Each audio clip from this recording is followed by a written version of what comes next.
Hello friends, welcome to Physics Pathfinder. Today we shall discuss about moment of force. Now before we actually go for moment of force, let us know what is a rigid body and what is rigid body motion.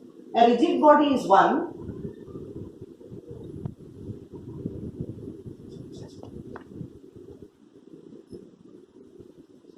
which cannot be deformed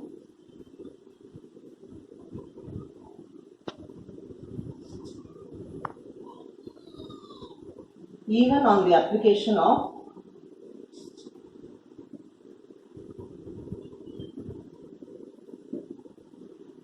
many forces.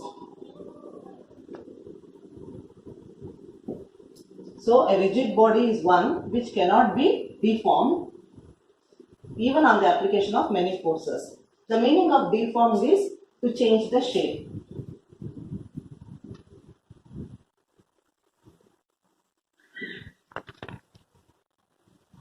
Actually speaking, there is no such body which is called a rigid body, because when a large number of forces act on the body, sometimes a body can be deformed. But for our study, we shall take all objects as rigid bodies only, and the motion of a rigid body is called rigid body motion.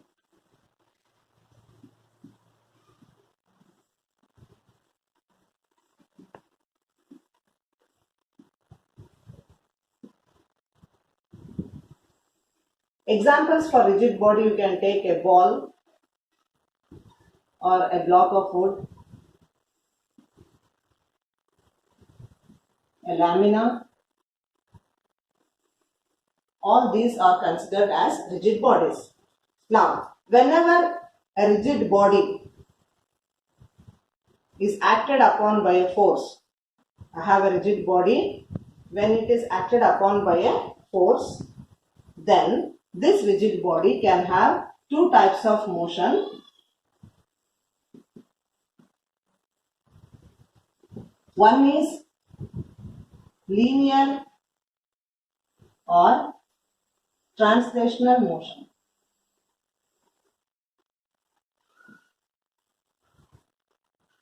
The other type of motion is rotational motion.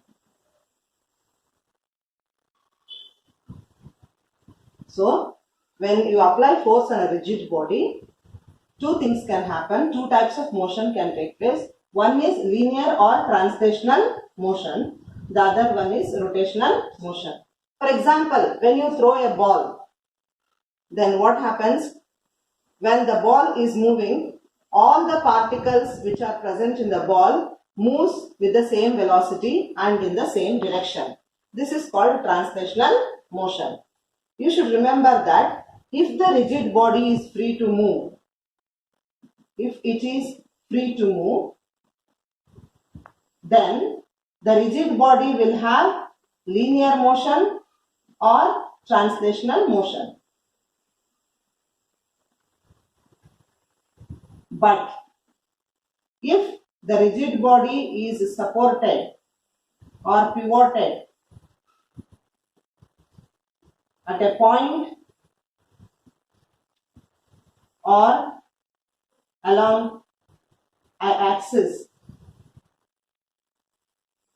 then the rigid body will have rotational motion.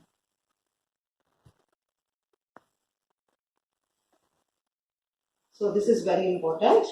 If the rigid body is free to move, what type of motion it can have? It can have linear motion or translational motion.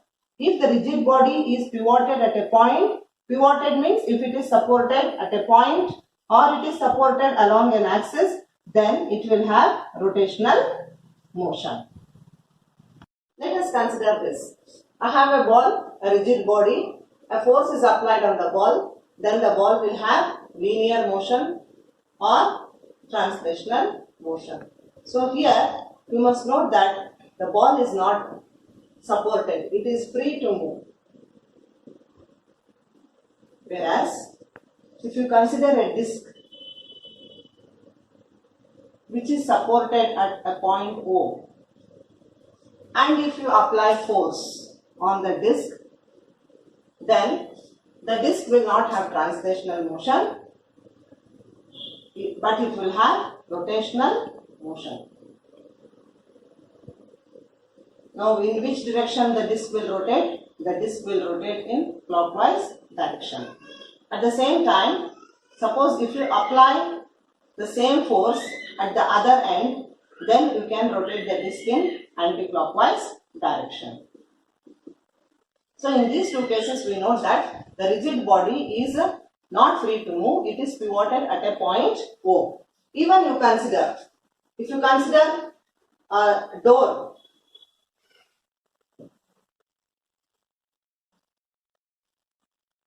the door is always supported at its hinges. These are the hinges for the door, and this is the axis of rotation. So whenever you open or close a door, the door will move along the axis of rotation, and we observe that the door will perform rotational motion. Now where we are applying force on the door, either to close it or open it, the handle will be provided here. This will be the handle. And you should remember that the handle is provided far from the axis of rotation. So using the handle, you can either open the door or close the door, and the door will perform rotational motion and not linear or translational motion. So here the body when supported will have a turning effect. The body when supported at a point or along the axis, it will not have linear or translational motion, but a turning effect will be there on the body, and this turning effect acting on the body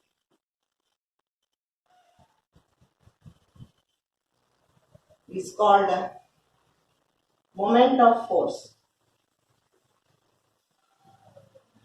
or we just call it as torque.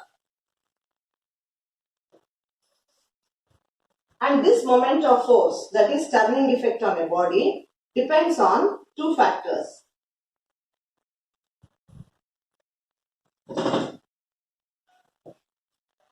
It depends on the magnitude of force applied,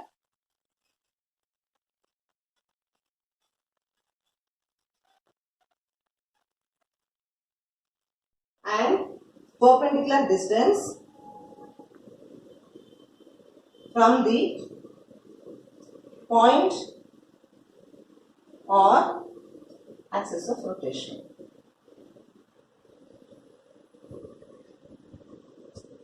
So remember, whenever a force acts on a body which is pivoted at a point or along the axis, the body will have a turning effect on the application of force, and this turning effect is also called torque.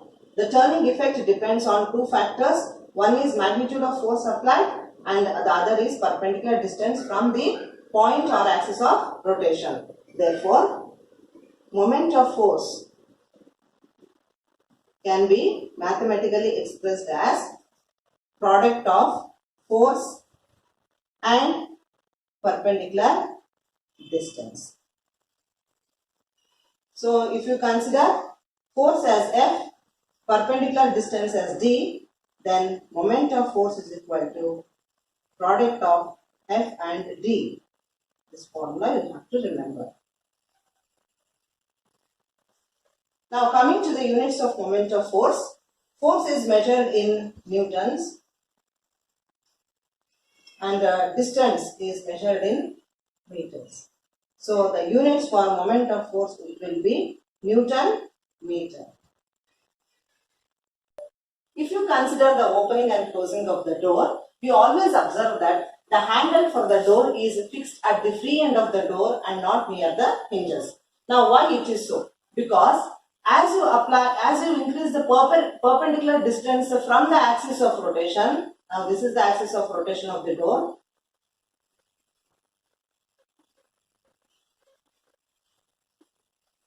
If you apply the force far from the axis of rotation, then using less force you can have larger turning effect. And one thing you have to note that you can apply the force either here, or you can apply the force here at this point or at this point on the door. Even then you will be able to open or close the door. This line is called the line of action of the force.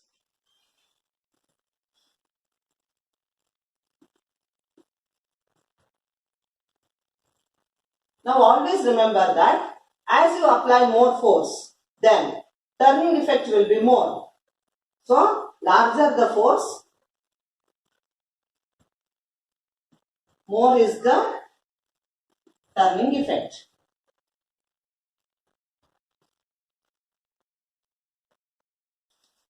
Now why the handle is fixed here and why not here near the hinges? Because as the perpendicular distance decreases, then we have to apply larger force to have turning effect of the door. So remember that more the perpendicular distance,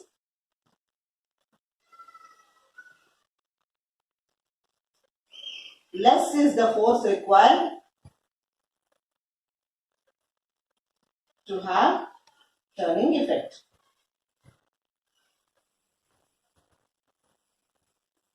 So finally we can conclude that the turning effect is directly proportional to force. It is directly proportional to force and also it is directly proportional to the perpendicular distance from the axis or point of rotation. As you apply more force, you can have larger turning effect, and when the perpendicular distance of the force from the point or axis of rotation increases, using very less force, you can have a larger turning effect. So remember, moment of force is given by the formula F into D. This D is the perpendicular distance, and the units for moment of force in SI system is Newton meter. If you take it in CGS, it is a dyne centimeter.